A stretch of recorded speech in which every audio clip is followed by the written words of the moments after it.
Bonjour à tous. Aujourd'hui, je vais vous montrer comment on remplace une chambre à air sur une roue avant ou arrière, mais enfin là, en l'occurrence, on va prendre avant, de Dualtron Mini ou d'autres trottes. C'est pas spécialement Dualtron Mini. Voilà, on m'a demandé ça, donc je vais vous montrer ça. Donc, dans un premier temps, on enlève les caches boulons, évidemment. Tac, on enlève ça. On dévisse les écrous de chaque côté de la trotte. Voilà. On enlève les deux rondelles qui sont de chaque côté, comme ceci, et la roue s'en va. Jusque-là, c'est pas très compliqué. Ensuite, vous allez enlever également les deux petites rondelles qui sont juste derrière, parce que ça va nous embêter. Donc faites gaffe, il y en a toujours une. Voilà. Il y en a toujours une qui est un peu récalcitrante et qui veut pas partir comme il faut. Alors, hop, impeccable. Ensuite, une fois que vous en êtes là, vous allez tout simplement dévisser, comme ceci, les 5 vis qui tiennent la jante. Voilà, ces vis-là. Donc, vous en avez 5 à enlever. Ça va vous permettre d'ouvrir la jante en deux. Alors, c'est l'avantage de ces jantes. C'est l'avantage de ces jantes. Pour changer les pneus, on n'a pas besoin d'avoir d'outils comme des démontes pneus qui sont pas franchement à la portée de n'importe qui, parce que c'est pas très pratique. Hein. Je pense que tous ceux qui ont déjà changé une roue de vélo, une chambre à air de vélo, le savent. C'est quand même pas très, c'est pas super pratique. Hein. Donc là, ils ont quand même eu une idée pas mal du tout de faire ça. Donc là, moi, je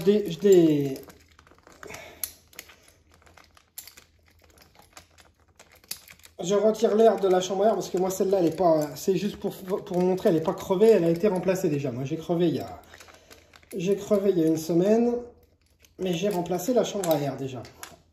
Donc, c'est pour ça, là, je la dégonfle pour vous montrer. Donc là, il y a un truc à savoir déjà, c'est que faites gaffe parce que vous voyez là, ce qui s'est passé, il y a un écrou qui est tombé. Je ne sais pas si on voit, il y a un écrou qui est tombé. Normalement, ils sont censés rester dans les trucs, mais parfois il y en a un qui sort, donc voilà, faites gaffe à ça. Ensuite, une fois que vous avez enlevé donc toutes les 5 vis, vous n'avez plus qu'à tirer. Alors attendez, avant de tirer, vous allez faire comme ça au niveau de la jante pour essayer de décoller le pneu de la jante. Parce que ça, avec le temps, la chaleur, etc., ça colle aux jantes. Donc il faut bien essayer de le décoller manuellement comme ça. Une fois que vous avez fait ça, normalement, voilà, vous avez votre demi-jante qui vient. Et en poussant de cette manière-là, tac, vous enlevez la deuxième partie. Voilà. Donc là, vous en êtes là. Alors là, c'est très simple. Vous tirez comme ça. Et tout simplement, en tirant, voilà, vous sortez la chambre à air. Bon, là, moi, je ne vais pas la sortir. Ça n'a pas d'intérêt. Moi, je vous dis, elle a déjà été remplacée. Donc, je ne vais pas la sortir. Mais je la sors juste un peu comme ça pour vous montrer que ça vient tout seul. Il n'y a aucun problème. Donc, la neuve, eh ben, vous la mettez bien en place comme je viens de refaire pour celle-là. Voilà. Vous la mettez bien en place, qu'elle soit comme ça. Donc, vu que vous allez la recevoir, elle va être dégonflée. Pour la mettre en place, gonflez-la un peu, exactement comme elle est là. Pas trop, mais un peu pour qu'elle ait la forme quand même du pneu et qu'elle soit bien dedans. Ensuite, une fois que vous en êtes là, vous reprenez votre demi-jante. Faites attention, les pneus, il y a toujours, enfin, pas toujours, mais il y a souvent un sens de rotation. Là, vous voyez, il y a la flèche qui est ici. Voilà. Donc, on la positionne comme ça. On voit bien le sens de rotation est comme ça, donc on sait que le pneu va aller comme ça. Donc le côté disque de frein ou tambour, selon ce que vous avez, va donc aller de ce côté-là. Alors également, chose très importante, faites gaffe, il y a des encoches, des demi-encoches pour la valve. Donc faites très attention, la demi-encoche doit bien évidemment aller juste en face de la valve, comme ceci. Alors, une chose très importante aussi, pour pas que vous galériez trop le jour où vous allez la démonter, mettez du WD-40 sur toute la bordure de la jante. Aussi bien de ce côté-là que de l'autre. Bon là, moi, j'en mets pas trop parce que je l'avais fait déjà quand j'ai changé. Donc, je remets pas trop, mais voilà, mettez-en quand même un peu plus.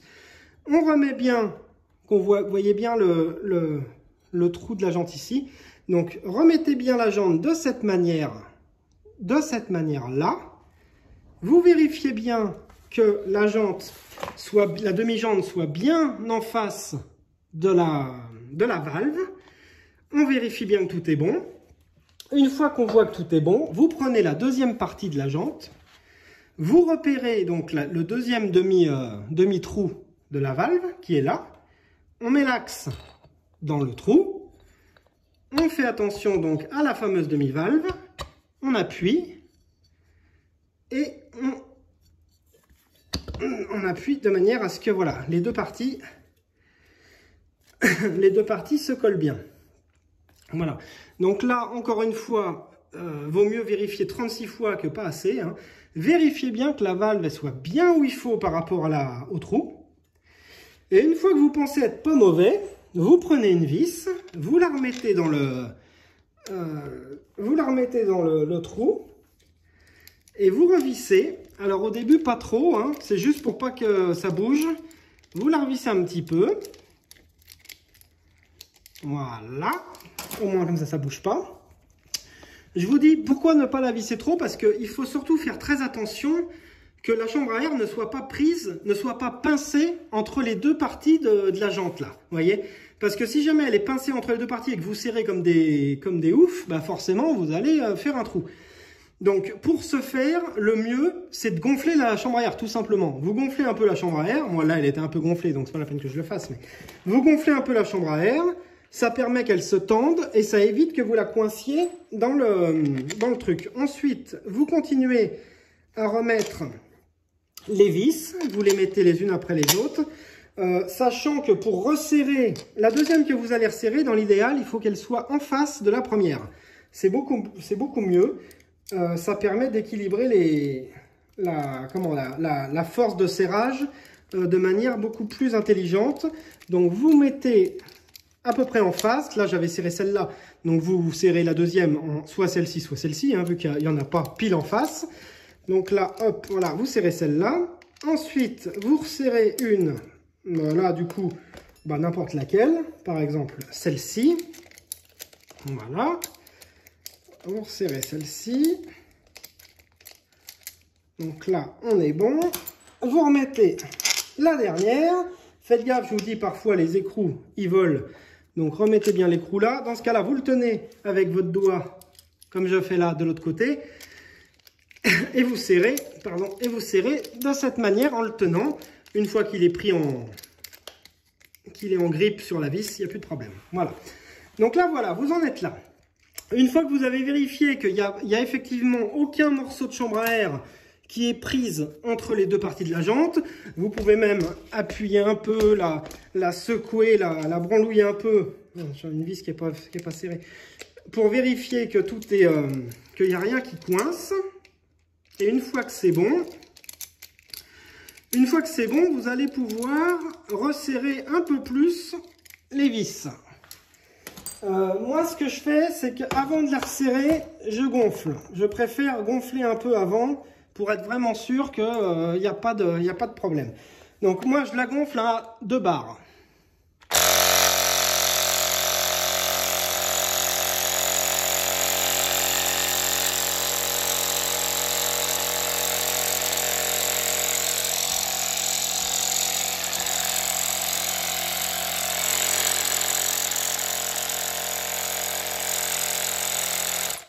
Voilà, on est à 2 bars,